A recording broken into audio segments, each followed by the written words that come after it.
dedicated to Eastern and Southern Kentucky. This is WYMT Mountain News This Morning.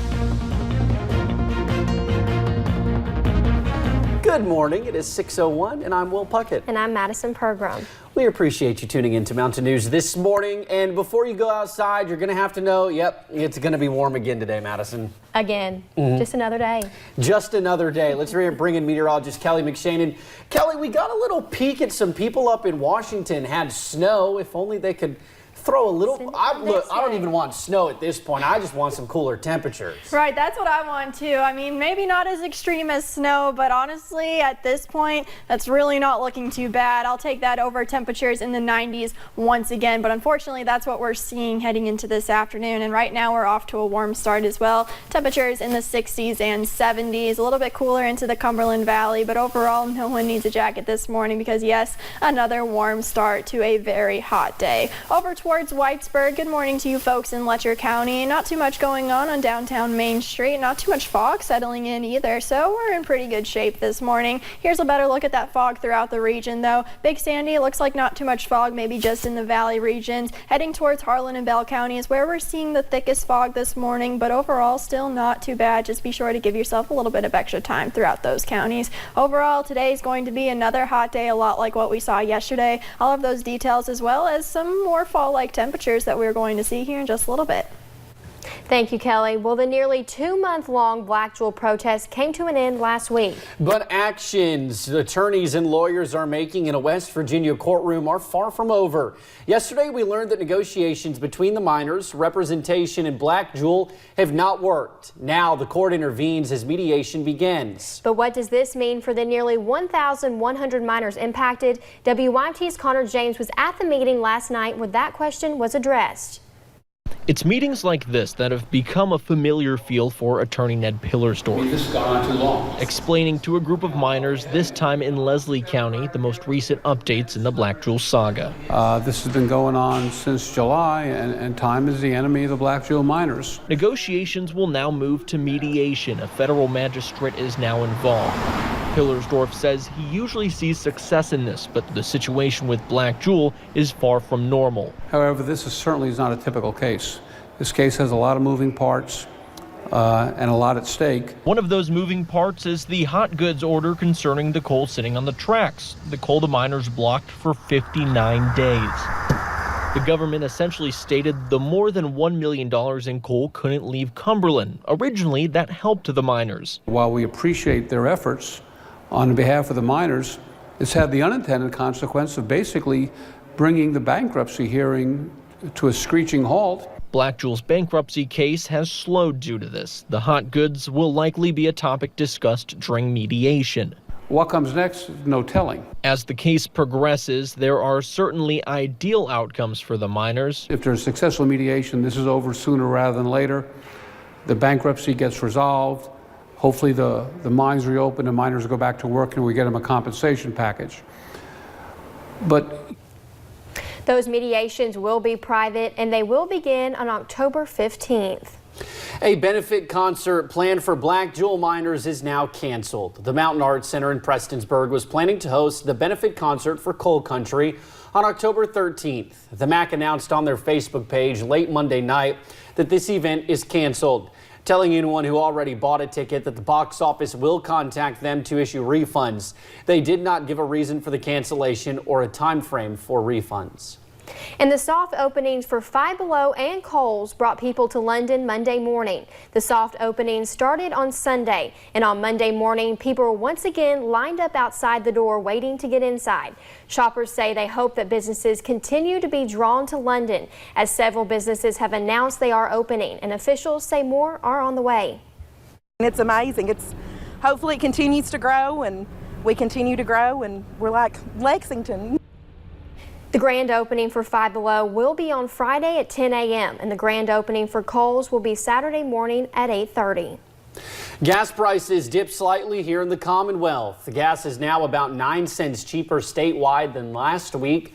The state average is down to $2.40 per gallon. Nationwide, the average is $2.64. That's about 22 cents lower than this time 1 year ago. And we have mapped out what you can expect here in eastern Kentucky. You will notice around I-75 in Letcher County, gas is lower than the rest of the mountains. You will find the lowest average in eastern Kentucky is in Bell County, where gas is about $2.24 a gallon. The Letcher County Circuit Court clerk is honoring local organ donors. A hero wall is now dedicated in their honor, and it was unveiled yesterday. WYMT's Katie Cook was there for the big reveal and has more.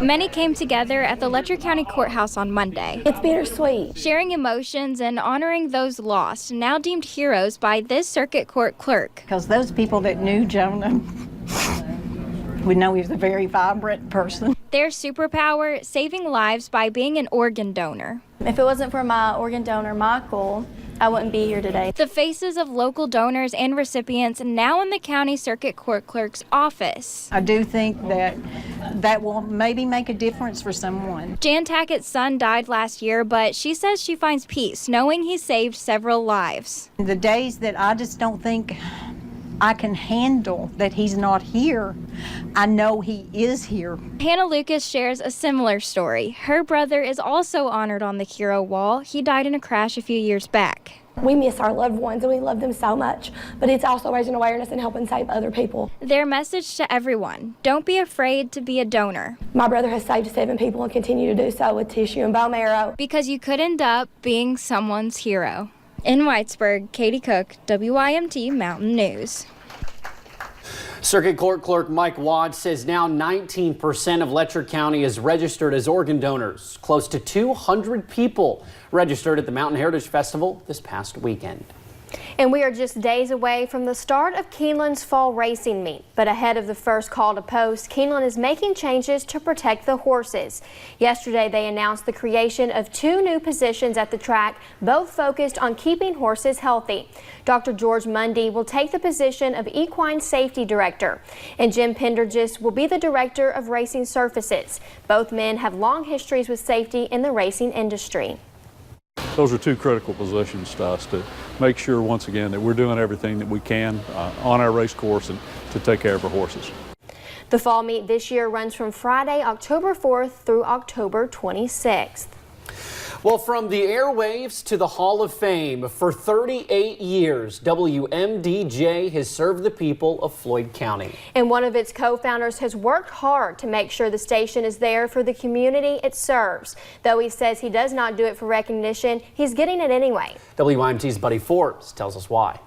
Do you know how much rain we've had in September? 0. Dale McKinney has spent more than 40 years on the local airwaves. It was always a passion of mine. It was always a dream of mine to be in radio. A dream the Floyd County broadcaster brought daily to the community. My dream has been radio, and my dream has been to serve the people. It's all about people. Now he is receiving recognition he never expected. I never imagined, I never dreamed, I never actually gave it a thought. I was completely blindsided by it. McKinney will be inducted into the Kentucky Broadcasters Association's Hall of Fame.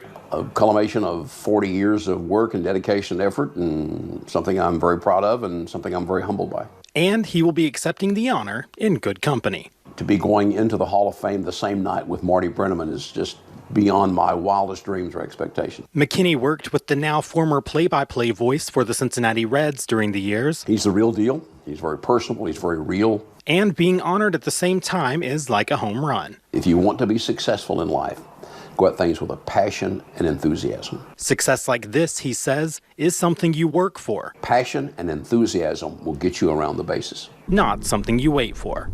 In Floyd County, Buddy Forbes, WYMT Mountain News. The award ceremony is scheduled for October 14th in Florence, Indiana.